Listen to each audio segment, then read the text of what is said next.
Morning. എൻ്റെ പേര് രാഹുൽ. ഞാൻ ലൂമിനാറിൻ്റെ സെൻട്രൽ ഹെഡാണ്. നമ്മൾ ഏതൊരു ബാച്ച് തുടങ്ങുമ്പോഴും അല്ലെങ്കിൽ ഏതൊരു കുട്ടി എൻക്വയറിക്ക് വരുമ്പോഴും ഞാൻ ഏറ്റവും കൂടുതൽ പറയുന്ന ഒരു കാര്യമാണ്, ഇന്ന് IT ജോലി നോക്കുന്ന ഏതൊരു കുട്ടിയും തന്നെ ലിങ്ക്ഡിൻ, അതായത് ലിങ്ക്ഡിൽ നല്ലൊരു അക്കൗണ്ട് ഉണ്ടാക്കുക, ലിങ്ക്ഡിൽ നല്ല കണക്ഷൻസ് ബിൽഡ് ചെയ്യുക. അതുവഴി നമ്മളറിയാതെ തന്നെ നമ്മളെ തേടി കുറേ ഓപ്പർച്യൂണിറ്റീസ് വരും. അതായത് നമ്മൾ ചെയ്യുന്ന വർക്കുകൾ കാര്യങ്ങളൊക്കെ നമ്മൾ ലിങ്ക്ഡിൽ പോസ്റ്റ് ചെയ്യുക. സോ ഇതൊക്കെ ചെയ്യുന്ന വഴി എന്തിനാണെന്ന് വെച്ച് കഴിഞ്ഞാൽ നമുക്ക് ആസ് എ ഫ്രഷർ അല്ലെങ്കിൽ എക്സ്പീരിയൻസ് എന്തോ ആയിക്കോട്ടെ നമ്മളുടെ ജോബ് ഓപ്പർച്യൂണിറ്റിയുടെ ചാൻസ് കൂട്ടാൻ വേണ്ടിയിട്ടെല്ലാം പറയുന്നത്. നമ്മുടെ ലൂമിനാറിൽ തന്നെ എത്ര കുട്ടികളാണെന്ന് അറിയില്ല ലിങ്ക്ഡിൻ വഴി ജോലി ഇട്ടിരിക്കുന്നത്. ഈ അടുത്ത് അരുൺകുമാർ കിട്ടിയിരുന്നു, നമ്മുടെ ഹരികൃഷ്ണൻ കിട്ടിയിരുന്നു. നമ്മളിന്ന് പരിചയപ്പെടുത്തുന്നത് ഒരു പുതിയ ആളെയാണ്, അക്ഷയ്. ഹായ്, എൻ്റെ പേര് അക്ഷയ്. ഞാൻ BTech 2022 electronics and communication pass ഔട്ടാണ്. ഞാൻ ആക്ച്വലി ഡാറ്റ സയൻസ് പഠിക്കാനുള്ള ഒരു ആഗ്രഹത്തോടു കൂടിയാണ് ലൂമിനാർ ടെക്നോ ലാബിൽ വന്നത്. ഇപ്പോൾ അക്ഷയ് പറഞ്ഞ പോലെ തന്നെ ഒരു ജോലി എന്നുള്ളത് എല്ലാവരും സ്വപ്നമാണ്.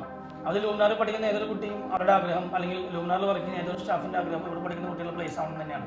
അത് ചിലപ്പോൾ ഡയറക്റ്റ് നമ്മുടെ പ്ലേസ്മെന്റ് സെല്ല് വഴിയാവാം, ചിലപ്പോൾ അക്ഷയോ അല്ലെങ്കിൽ ഹരീഷിനെ പോലെ ലിങ്ക്ഡിൻ വഴിയാവാം. ലൂമിനാർ ടെക്നോ ലാബ് പോലെ തന്നെ നമ്മുടെ റിസർച്ച് ആൻഡ് ഡെവലപ്മെന്റ്സ് ആണ് ലൂമിനാർ ടെക്നോ ഹബ്ബ്. നിങ്ങളുടെ സ്കിൽസിനെ ഒന്ന് പോളിഷ് ചെയ്യാം, അതുവഴി ജോബിന് അപ്ലൈ ചെയ്യാം. അതുപോലെ തന്നെ നിങ്ങൾ ഇനിയും ഒരു ലിങ്ക്ഡിൻ അക്കൗണ്ട് ഉണ്ടാക്കിയിട്ടില്ല, അല്ലെങ്കിൽ നല്ലൊരു പ്രൊഫൈൽ ലിങ്കിന് ക്രിയേറ്റ് ചെയ്തെങ്കിൽ ഒട്ടും വൈകിക്കരുത്, ഉടനെ തന്നെ ചെയ്യുക. വർക്കുകൾ കാര്യങ്ങളൊക്കെ അതിൽ ഷെയർ ചെയ്യുക. നാളെ ഒരു ജോബ് ഓഫർ നിങ്ങളെ കാത്ത് വെയിറ്റിംഗ് ഉണ്ടാവും.